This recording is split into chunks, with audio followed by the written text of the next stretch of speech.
Olá, queridos irmãos, queridas irmãs, amigos e amigas.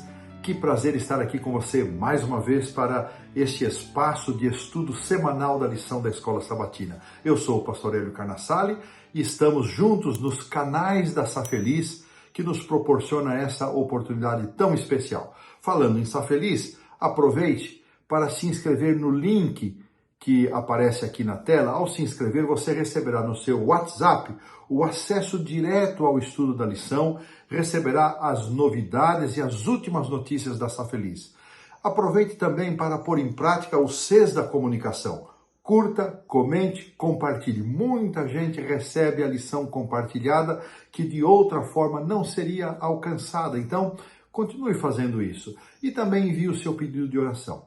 Aqui nós formamos uma família, uma comunidade de fé. A Safeliz mantém um grupo de intercessores que lê todos os seus comentários e também ora em favor das necessidades daqueles que postam os seus pedidos de oração. Nós estamos estudando neste quarto trimestre de 2024 temas do Evangelho de João e chegamos à lição número 11. E antes de estudarmos a lição, eu convido você para uma oração. Senhor nosso Deus, graças te damos porque o Senhor é bom e a sua misericórdia é eterna. Obrigado, Senhor, por esta comunidade maravilhosa que se conecta aqui nos canais da Safeliz para o estudo da tua palavra. Abençoa-nos, dirige-nos, dá-nos entendimento, compreensão e um coração sempre disposto a pôr em prática aquilo que estamos estudando. Senhor, ouve a nossa prece, atende-nos e usa-me como teu instrumento. Mais uma vez, eu oro em nome do Senhor Jesus. Amém. Lição 11, que tem como título o Pai, o Filho e o Espírito Santo. E o verso para memorizar vem de João capítulo 14, verso 26, e diz assim: o Consolador, o Espírito Santo, que o Pai enviará em meu nome, esse ensinará a vocês todas as coisas e fará com que se lembrem de tudo que eu lhes disse. Um dos versos maravilhosos acerca da pessoa do Espírito Santo, que voltaremos a considerar de forma mais atenta na lição da quarta-feira. Na introdução do sábado à tarde, os autores eles nos relembram que o Evangelho de João é um mosaico de temas. Por isso, o título das lições do trimestre, temas do Evangelho de João. Eles enfatizam e nos recordam que João usou os sinais, que nós chamamos de milagres, para mostrar como parte da demonstração da divindade de Jesus. João também se valeu de testemunhos de pessoas que foram afetadas pela obra de Cristo, que foram impactadas, tanto daqueles que aceitaram como daqueles que rejeitaram. A lista dos 7 eu sou, que é uma exclusividade de João, são bênçãos que nós encontramos quando estudamos o Evangelho de João.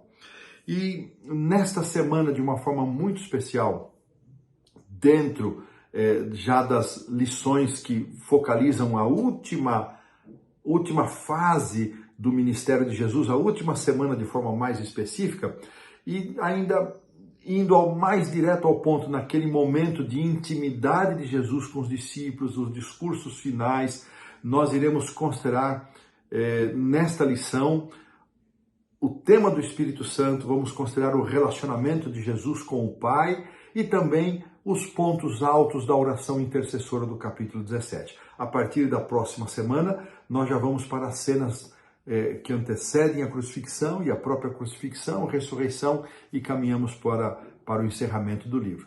E nesta lição especial na semana, esse relacionamento de Jesus com o Pai, a identidade do Pai, a obra do Pai, o relacionamento de Jesus e a forma como Jesus revelou a divindade para a humanidade serão considerados. Esse é o estudo que temos para esta semana. Eu espero que Deus nos abençoe, como já oramos, e nos conduza nas compreensões necessárias para esses pontos. E desta maneira, pomos um ponto final na lição do sábado à tarde. Indo para a lição do domingo, tem como título Pai Celestial. E é muito importante, os autores eles dão ênfase uma mesma introdução praticamente na lição da segunda e na lição do domingo. Nesses 2 dias, eles começam com aquilo que eu chamo, eles não designaram assim, mas eu chamo de a cosmovisão da redenção, que é muito importante para nós adventistas do 7º dia. A compreensão de que Deus criou todas as coisas.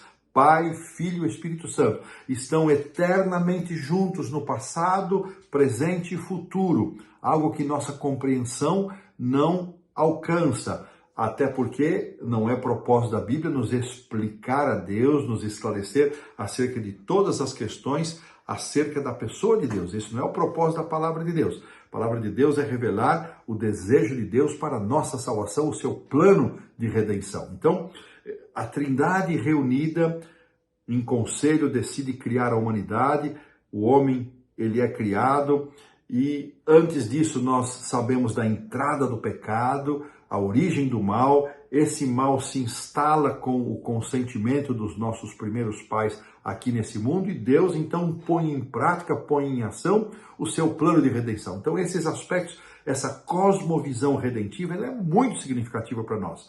Um Deus criador, um Deus que contempla pela sua natureza em respeito à liberdade, ao livre-arbítrio das suas criaturas. Deus permitiu e aceitou que o mal se levantasse, mas ele preparou um plano e esse plano envolvia a vida de Deus.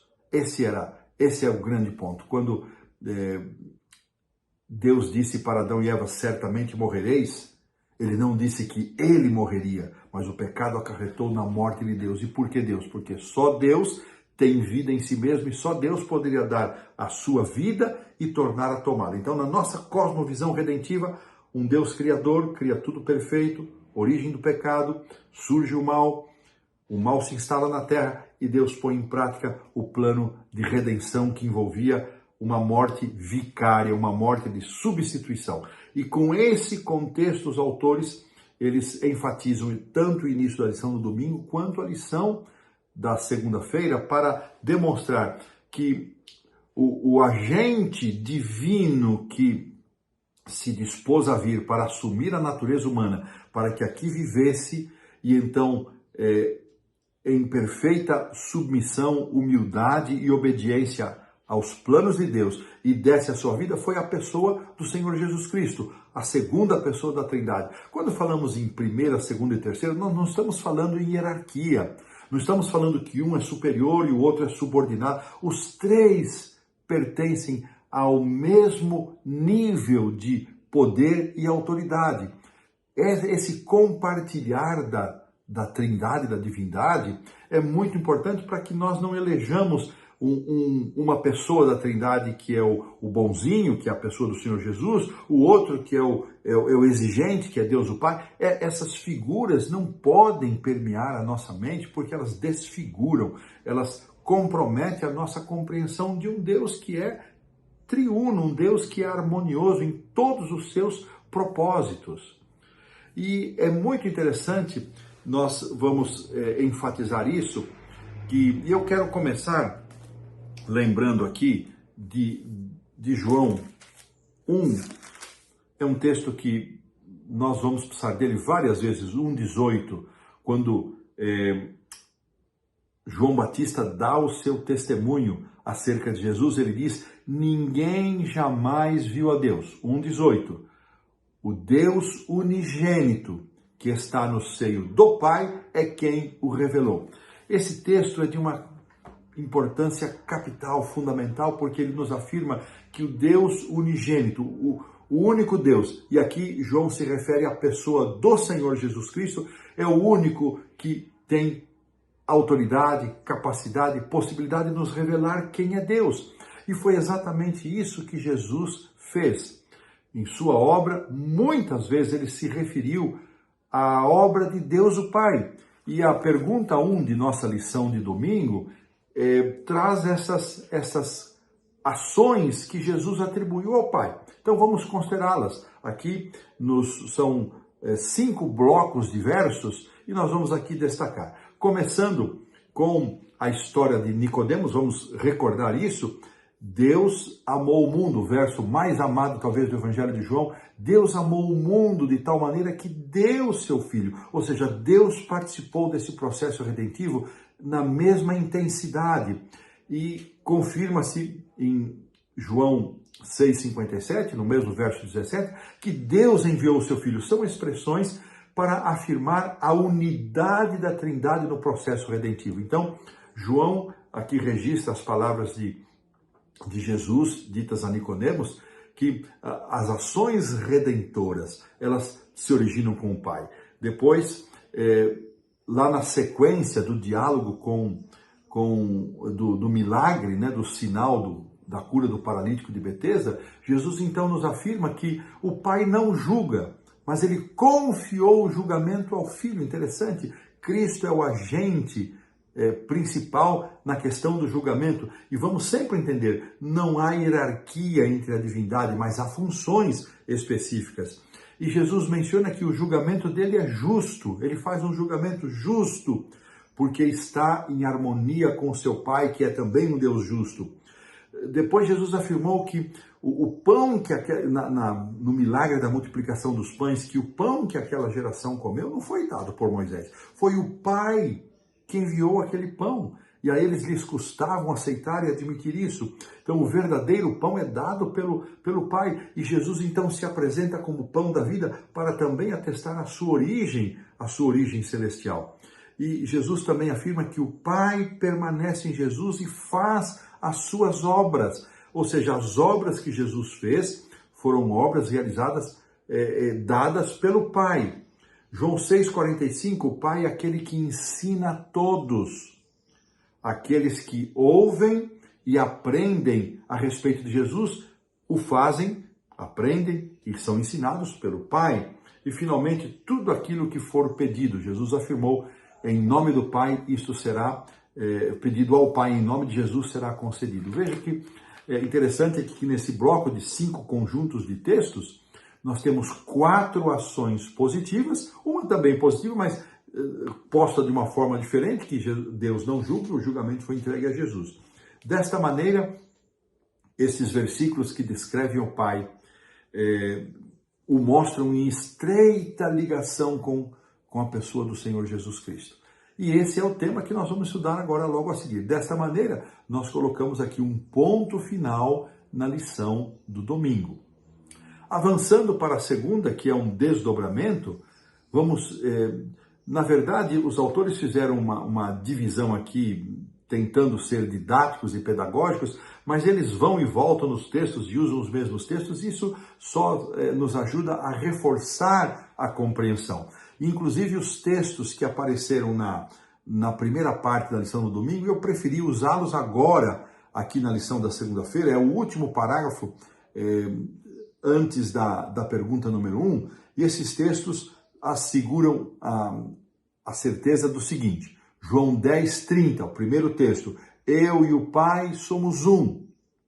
Segundo texto, o Pai está em mim e eu estou no Pai. João 10:38. E o 10:37, se não faço as obras do meu Pai, vocês então não devem acreditar em mim. Olha que interessante, esses textos de João 10:30, 37 e 38 nos asseguram esta unidade, esta relação de Jesus com o Pai.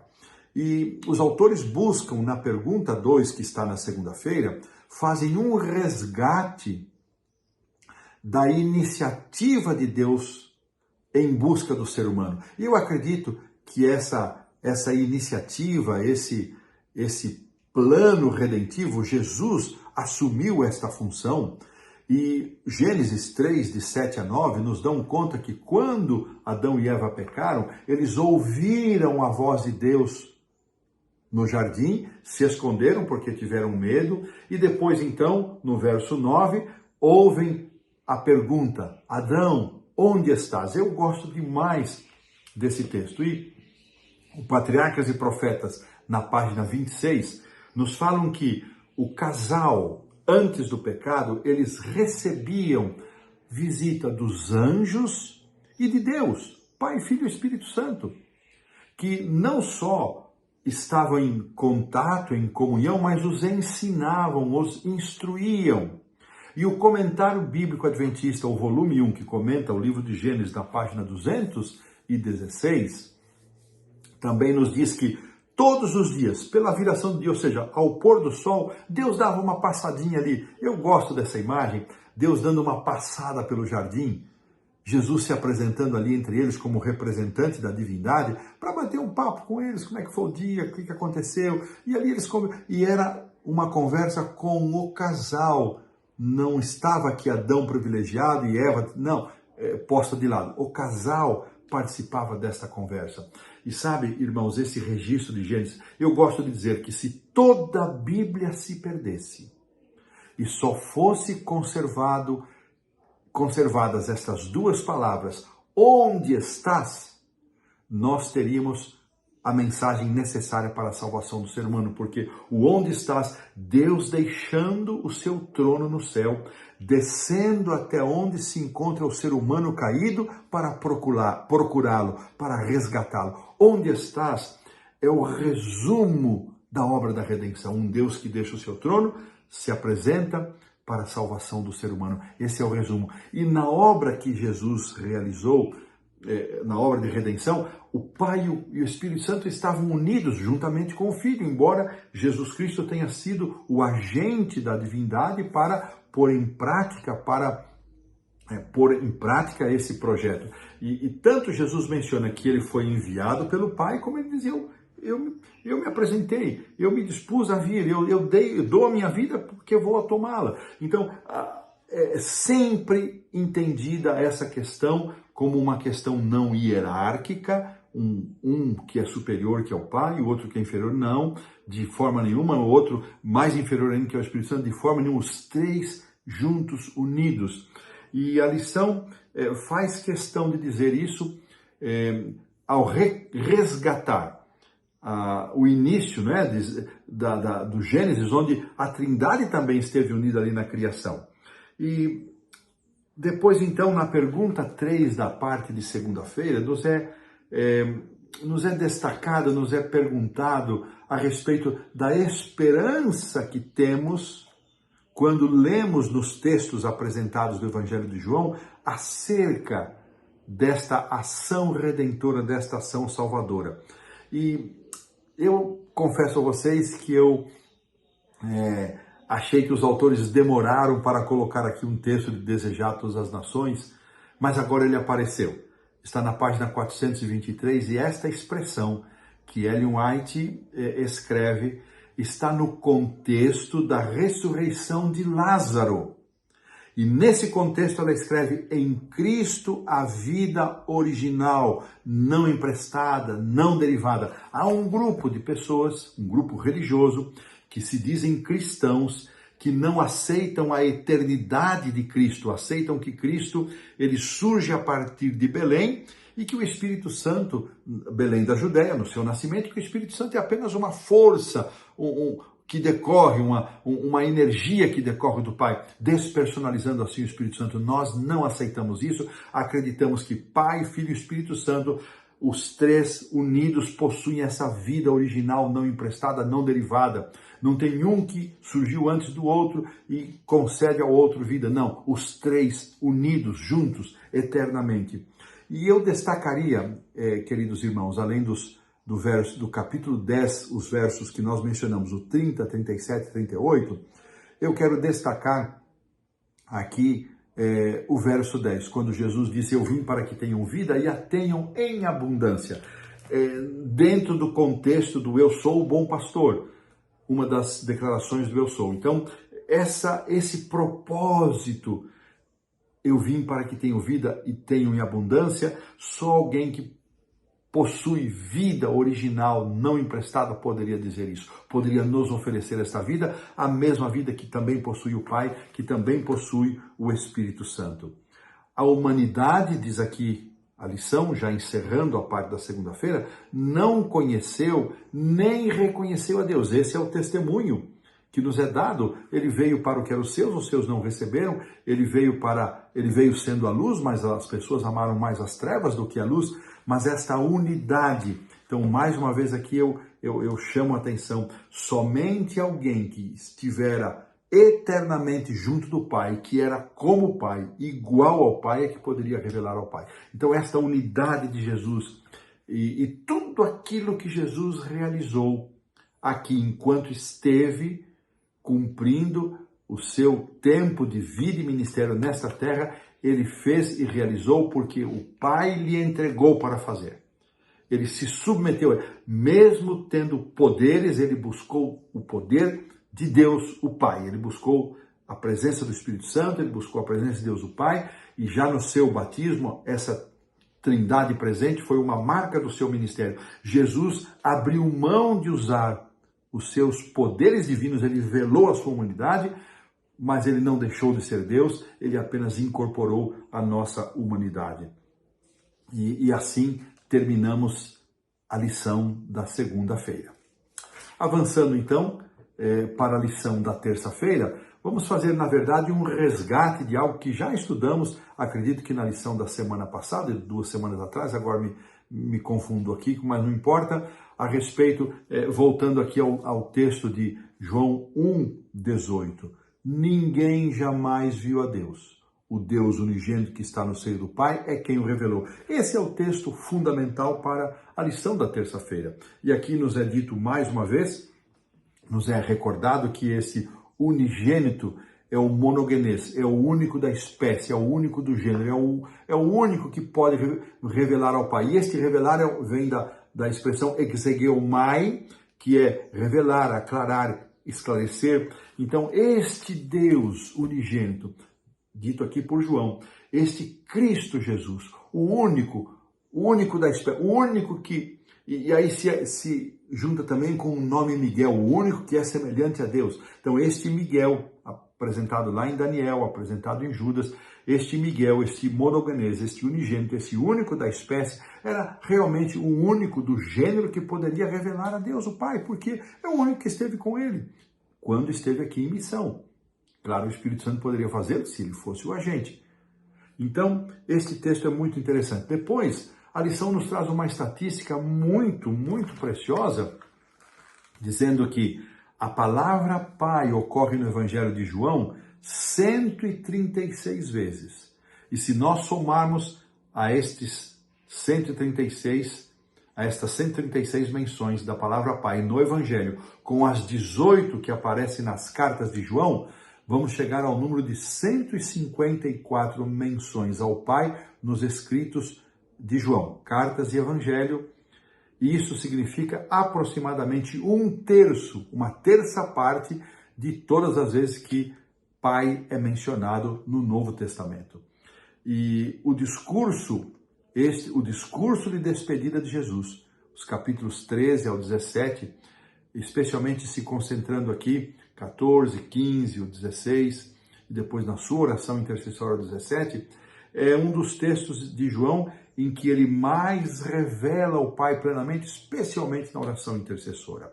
Assim, Jesus Cristo diz que em todas as coisas ele procurava fazer a vontade do Pai e não a sua. João 5,30. Ainda que pareça surpreendente, diz os autores, essa afirmação mostra que Jesus, como ser humano, estava completamente submetido à vontade do Pai. Isso é uma lição para nós, irmãos. Será que nós, como cristãos, como filhos de Deus, estamos também nesse caminho de nos submeter completamente? Sabe, irmãos, essa expressão submeter completamente é uma expressão muito forte. Eu tenho para mim que nós não temos noção ainda do que significa entregar-se completamente, render-se completamente. Nós ainda, talvez, alguns cheguem a essa maturidade. O próprio Paulo, em algum momento, disse: olha, eu não julgo que eu tenha alcançado, mas eu prossigo para o alvo. Eu estou mais para essa fase do apóstolo São Paulo do que para aquela em que ele disse: eu combati o bom combate e completei a carreira e guardei a fé. Chegou o momento que Paulo pôde afirmar isso, mas na sua trajetória, que eu acho que marca muito mais a nossa vida, eu sigo, estou prosseguindo, estou tentando, estou me esforçando. Irmãos, será que nós estamos nesta caminhada de nos submeter completamente a Deus? Lembram-se da oração do Getsemane, né? Todavia, faça-se não aquilo que eu quero, mas a tua vontade. Irmãos, como isso é vital para a nossa vida. Amadurecermos espiritualmente, crescermos espiritualmente a ponto de podermos dizer, Pai, faça-se a tua vontade, não a minha. A nossa vontade, nossa natureza pecaminosa muito imperiosa quer se impor, quer se estabelecer. E ouvi uma vez de alguém dizer que a melhor definição de pecado, além daquela que a Bíblia apresenta, que é transgressão, é dizer, da lei de Deus, é dizer, eu quero. Ou seja, quando eu ponho a minha vontade à frente da vontade de Deus, acima da vontade de Deus, eu corro um sério risco. O Evangelho de João, ele utiliza aqui, indicado pelos autores, uma série de textos. Na verdade, aqui tem 5, 6 linhas abaixo da pergunta número 4, que demonstram esse relacionamento de Jesus com o Pai. Vamos destacar alguns deles. O meu ensino, disse Jesus, 7,16, não é meu, e sim daquele que me enviou, 8,38. Eu falo das coisas que vi junto de meu Pai, 14,10. O Pai que permanece em mim faz as suas obras, 15,9 e 10. Como o Pai me amou, eu também vos amei. E ele, aí no 15,10, ele diz, nós vamos permanecer no amor do Pai se nós guardarmos os seus mandamentos. O 16, o próprio Pai vos ama, Jesus dizendo, eu vim do Pai e vou para o Pai. E finalmente aqui o 17, verso 3, que nós vamos considerar melhor ainda na lição da quinta-feira, mas já antecipamos, que a vida eterna é essa que te conheço a ti como único Deus verdadeiro e a Jesus Cristo a quem enviaste.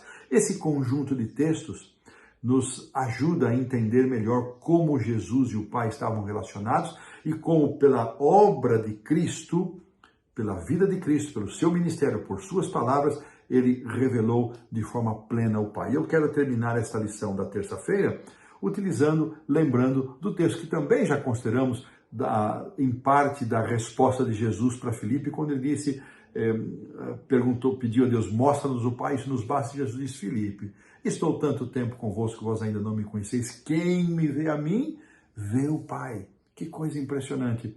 Se nós queremos entender a Deus, e muitas vezes nós olhamos para aquilo que nós achamos injusto, inadequado, e onde está o Deus de amor, onde está o Deus de justiça? Perguntas que muitas pessoas fazem.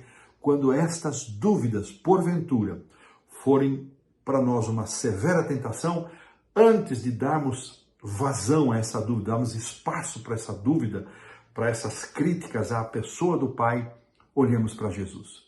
Então nós vamos ver como Jesus tratou a doença, como Jesus tratou a morte, como Jesus tratou a injustiça, como Jesus tratou a desigualdade. É desta maneira. Jesus nos mostrou como Deus lida com todos esses traumas da humanidade e como finalmente ele vai pôr um fim em todas estas coisas. Quando ele ressuscitou, ele está dizendo, um dia se tudo vai ter final. Muito bem, dessa maneira pomos um ponto final aqui na lição da terça-feira e avançamos para a lição da quarta-feira. Na quarta-feira nós vamos estudar sobre a obra e a pessoa do Espírito Santo. Que lição linda essa do Espírito Santo. E a lição trazida pelos autores nos trazem aqui uma pergunta muito relevante, dizendo o seguinte, qual é a importância do Espírito Santo na conversão? E eles estão recorrendo a um texto lá do prólogo, e eu vou aqui trazer para nós, 12:13, diz assim, todos quando já vimos esse texto, mas a repetição nos ajuda a compreender e fortalecer a nossa compreensão. Mas todos a quantos o receberam, deu-lhes o poder de serem feitos filhos de Deus, a saber os que creem no seu nome, os quais não nasceram do sangue, nem da vontade da carne, nem da vontade do homem, mas de Deus. Esta é uma clara ligação e conexão com a obra do Espírito Santo. Tudo que está descrito aqui, nesses 2 versos, vamos recordar, aqueles que recebem a Jesus são feitos filhos de Deus. Então, recebe a Jesus, se torna filho, crê no seu nome, não nascem do sangue nem da vontade da carne, mas nem do homem, mas nascem de Deus. Essa é a obra do Espírito Santo. E Jesus mesmo afirmou isso no seu diálogo com Nicodemos. Nicodemos, o vento A gente não sabe de onde ele vem, para onde vai, ele sopra e você não sabe, mas o Espírito Santo nos conduz. A sua obra você não pode controlar, mas você vê os seus efeitos, assim como vê os efeitos do vento. Então, o Espírito Santo é esse agente da divindade que, ao ser assunto aos céus, ele atua de forma mais plena, porque o Espírito Santo sempre atuou, mesmo no tempo do Velho Testamento, do Antigo Testamento, o Espírito Santo sempre teve em atuação. Ele não surge na palavra a partir do Novo Testamento, mas a sua obra se destaca, se apresenta com maior ênfase no Novo Testamento a partir do sacrifício de Cristo, da ascensão de Jesus. E o texto, há muitos textos aqui, eu quero considerar na pergunta 6, é muito importante nós recordarmos, né? Então, o novo nascimento, fruto do Espírito, João capítulo 3. Pois o Espírito Santo é o que vivifica. O Consolador nos ensinará agora todas as coisas e nos fará lembrar. Esse é o texto que lemos aqui a princípio, 14:26. O Consolador nos ensinará todas as coisas. Essa expressão, o Consolador, não é? Irmãos, é aquele que está ao nosso lado, aquele que está ao nosso lado para que não só nos conforte, nos console, nos acompanhe, mas nos conduza na nossa jornada espiritual. O Espírito da Verdade, 15:26, dará testemunho de Jesus. Olha quanta coisa linda da sua obra. Mas eu quero me concentrar mais naquilo que nós vamos encontrar no 16, de 7 a 11. Eu até vou ler esta porção. São versos curtos, mas extremamente significativos para a obra do Espírito Santo. Diz assim, 16, 7 a 11. Mas eu vos digo a verdade. Jesus dizendo para os discípulos naquela noite de quinta-feira, convém-vos que eu vá, porque se eu não for, o Consolador não virá para vós outros. Se, porém, eu for, vou-lo enviarei. E lembre-se, Jesus tentando confortar os discípulos, consolar os discípulos. Quando ele vier, convencerá o mundo do pecado, da justiça e do juízo. Do pecado, porque não crê em mim. Da justiça, porque vou para o Pai e não me vereis mais. Do juízo, porque o príncipe desse mundo está julgado. Então, Jesus, na sua afirmação acerca de tantas coisas lindas que nós já recordamos aqui, algumas delas sobre o Espírito Santo, ele faz essa tripla afirmação acerca da obra do Espírito Santo. Ele vai nos convencer do pecado, é ele quem nos apresenta a culpa que resulta da transgressão, do afastamento, mas não é uma culpa para a morte, é uma culpa para a vida, porque ao mesmo tempo que o Espírito Santo nos sensibiliza, nos apresenta o nosso erro, o nosso pecado, a nossa culpa, ele também nos sensibiliza e nos aponta para o perdão, para a necessidade do perdão. Então, o Espírito que convence do pecado, ele mostra a transgressão, mostra que estamos culpados, sem esperança, a menos que busquemos a pessoa do Senhor Jesus para receber perdão, para receber paz, purificação, porque nenhuma condenação há mais para os que estão em Cristo Jesus, Romanos 8:1. Ele também nos convence da justiça. Os autores apresentam no auxiliar para o professor uma ideia muito interessante. Esta justiça é a alegria para se praticar o bem, a alegria para se viver as verdades da salvação, os preceitos e os mandamentos de Deus. Olha que lindo, que linda aplicação. Então, o Espírito Santo não só nos convence dos nossos erros, pecados, da nossa distância, afastamento de Deus, da nossa condenação, nos mostra um caminho de perdão, nos mostra um caminho de purificação, e depois nos convence da justiça, o prazer de fazer as obras de Deus. Veja que coisa linda, que elemento que complementa, porque nós não somos apenas perdoados de forma forense, né? Não é um julgamento forense, está perdoado. O perdão, ele muda a nossa natureza, ele muda a nossa submissão, da submissão ao pecado para a submissão para Deus. Ainda que continuemos com uma natureza pecaminosa, mas a natureza predominante passa a ser a natureza espiritual. O Espírito Santo faz esta obra na nossa vida. E ele então nos dá força, nos dá a capacidade de caminhar neste caminho, caminharmos nesta jornada. Lembrando do batismo de Jesus. Jesus sendo batizado, o Pai dizendo, este é o meu Filho amado, e o Espírito Santo descendo como pomba. Na obra do Espírito Santo, ele nos convence que somos amados pelo Pai, que nos oferece o perdão da obra de Cristo Jesus, a redenção da obra de Cristo Jesus, e o Espírito Santo nos dá agora a capacidade, a força, o vigor espiritual necessário para vivermos em obediência. E isso tudo pela fé. Que coisa mais linda. E finalmente do juízo, porque o Espírito também nos mostra que um dia nós vamos comparecer diante do tribunal de Deus e vamos dar conta das nossas escolhas. Assim, esta obra do Espírito Santo, que nos convence do pecado, da justiça e do juízo. Olha que coisa linda, irmãos. A obra de Cristo foi feita, a provisão foi feita para todos. João 3,16. Porque Deus amou o mundo de tal maneira que deu o seu Filho unigênito para que todo aquele que nele crê. Veja, todo aquele que nele crê pressupõe que alguém não vai crer. E Deus não força, mas o Espírito Santo nos apresenta o que crer, em quem crer, para que crer. E nós aceitamos ou rejeitamos. A única coisa que nós necessitamos para nos apropriar das bênçãos redentoras é a fé. Isso nós não temos. É o Espírito que produz fé em nós. Isso faz parte do fruto do Espírito. Esta fé é um dom de Deus dado pelo Espírito. Então, o Espírito trabalha. É o Adão onde estás, é a iniciativa de Deus vindo até nós, nos buscando, nos provocando, nos sensibilizando para que aceitássemos a salvação. Nenhuma comparação é perfeita, vocês sabem disso, mas eu gosto de pensar no Espírito Santo como um garçom que passa com a bandeja da salvação e vai oferecendo. Uns aceitam, outros rejeitam e vai oferecendo. Satanás, ele não tem essa mesma estratégia. Ele força, ele tira a liberdade, ele escraviza, mas o Espírito Santo atua suavemente no coração.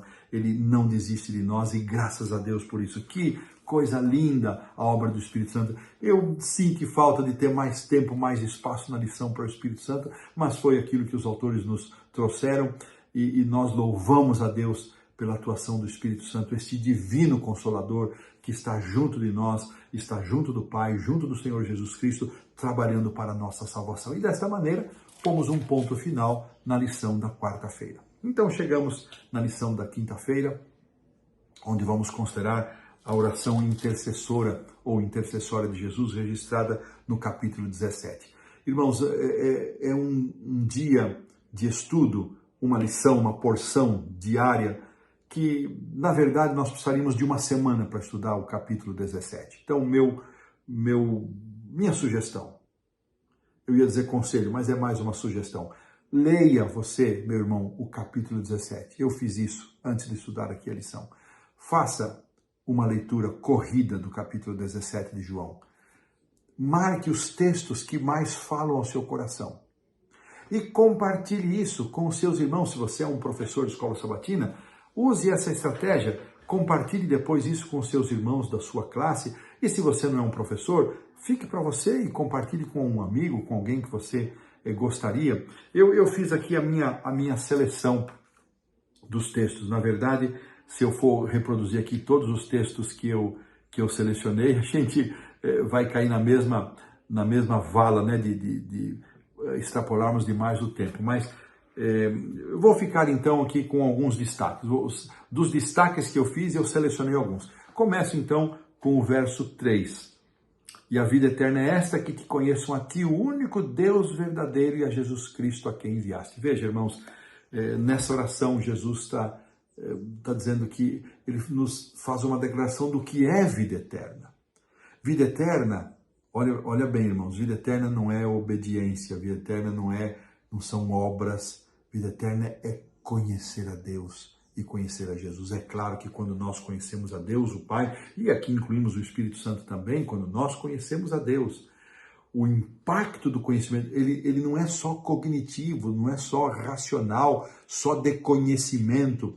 Ele tem que fazer efeito na nossa vida, esse conhecimento tem que nos transformar, ele tem que mexer conosco, ele tem que nos modificar, ele tem que nos transformar. Há uma corrente hoje que acredita que essa transformação não precisa ser assim como nós imaginamos, completa, plena, e que práticas pecaminosas condenadas pela Bíblia, reprovadas podem muito bem conviver com uma obediência parcial. Não é isso que a Bíblia nos ensina. O conhecimento de Deus, o conhecimento de Cristo, o conhecimento do Espírito Santo que produz salvação, ele precisa nos transformar, precisa mexer conosco. Irmãos, nós precisamos ser crentes melhores a cada dia. Um melhor pai, uma melhor mãe, um melhor esposo, uma melhor esposa, um melhor membro de igreja, um melhor irmão. Há tanta gente estagnada na igreja, que você não seja um desses que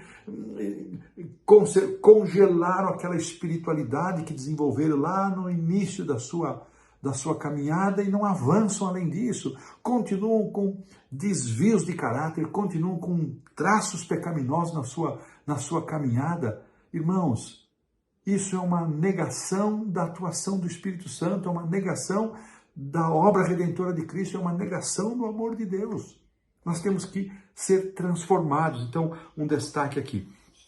Quero também destacar, Jesus menciona várias vezes aqui a glória, né? Ele, lá no verso 1, depois no verso 4, no verso 5, ele diz: e agora glorifica-me, ó Pai, contigo mesmo, com a glória que eu tive junto de ti antes que houvesse mundo. Nós já consideramos isso, a glória de Deus está muito relacionada com a cruz, com a crucifixão, com o dar a sua vida, com a maior expressão da natureza de Deus, que é amor. Então esta glória tem a ver com amor, e a expressão maior do amor tem que ver com a entrega de Cristo para a nossa salvação. Um destaque aqui para a glória, né?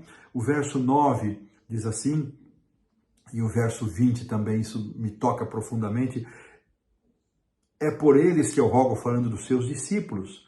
Não rogo pelo mundo, mas por aqueles que me deste, porque são teus. Olha que coisa linda, Jesus intercedendo, estava intercedendo pelos discípulos ali, mas olha o verso 20, não rogo somente por esses, referindo-se aos seus discípulos, mas também por aqueles que vierem a crer em mim, por intermédio da sua palavra. Para mim, esse é um dos pontos mais emocionantes e tocantes da lição, da oração intercessória, da lição da quinta-feira. Jesus incluiu a mim e a você na sua oração. Que coisa linda! Jesus me incluiu, ele roga, ele intercede. Jesus é o nosso intercessor. Muitas vezes nós nos sentimos sozinhos nas nossas lutas e batalhas, mas isso também é tentação. Nós nunca estamos sozinhos, ele está conosco o tempo todo. Ele é sensível às nossas lágrimas, às nossas dores, ao nosso clamor, à nossa luta, às nossas fraquezas. Ele sabe, irmãos, quem somos, ele sabe a luta que padecemos.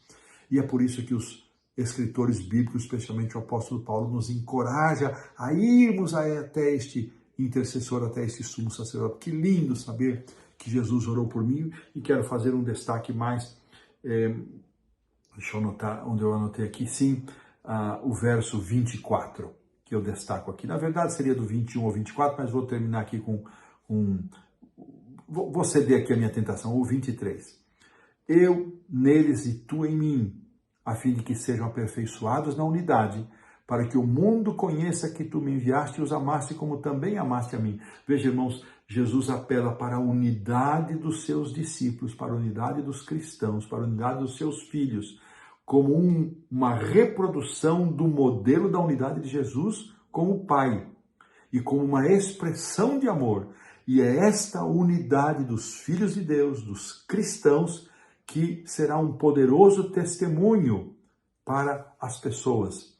Pai, a minha vontade é que onde eu estou, e aqui com essa eu termino, estejam também comigo os que me deste. O desejo de Cristo de ter-nos por toda a eternidade, para que vejam a minha glória que me conferiste, porque me amaste antes da fundação do mundo. Aqui, mais uma vez, Jesus fala da sua origem divina, pré-encarnação, mas ele apresenta o desejo de que um dia todos nós estejamos juntos com ele na eternidade. Que oração maravilhosa! Fica aqui a minha sugestão, para não prolongar mais, e nós lermos com oração o capítulo 17, e então escolhemos os textos que mais tocam o nosso coração. Os que eu escolhi foram os que mais me sensibilizaram. Você pode fazer a sua própria relação, pode seguir essa que eu mencionei, e com isso nós pomos um ponto final na lição da quinta-feira.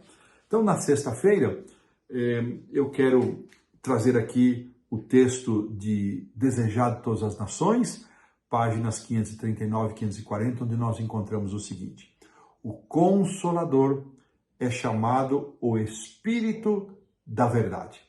Sua obra é definir e manter a verdade. Ele primeiro habita no coração como o Espírito da Verdade e torna-se o Consolador. Há conforto e paz na verdade. Eu gostei muito disso. Há conforto e paz na verdade, mas nenhuma paz ou conforto real pode ser achado na falsidade. E ela encerra dizendo o seguinte: por meio das Escrituras, o Espírito Santo fala à mente e grava a verdade no coração. Assim expõe o erro, expulsando-o do ser.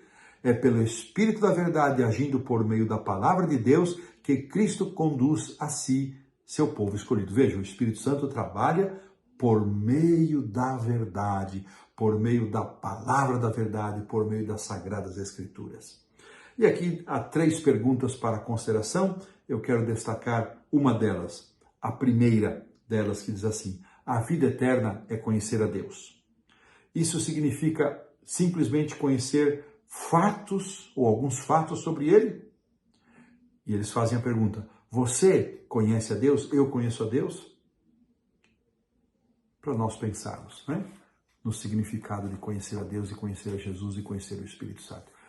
Mais uma vez, que prazer foi ter estado aqui com vocês para esse estudo semanal da lição 11. Que Deus nos abençoe. E quero encerrar com uma oração. Senhor Deus, Pai nosso, que o Senhor nos abençoe, nos habilite, nos capacite a termos as compreensões necessárias da obra e das palavras do Senhor Jesus Cristo, que nos trazem clareza maior sobre a pessoa de Deus o Pai, sobre a obra e a pessoa do Espírito Santo. Que o Senhor nos abençoe para isso. Que o Senhor nos conforte, nos fortaleça, nos anime, nos ajude a prosseguirmos firmes na direção da eternidade. Nós oramos agradecidos em nome do Senhor Jesus. Amém. Um forte abraço, que Deus os abençoe. Até a semana que vem.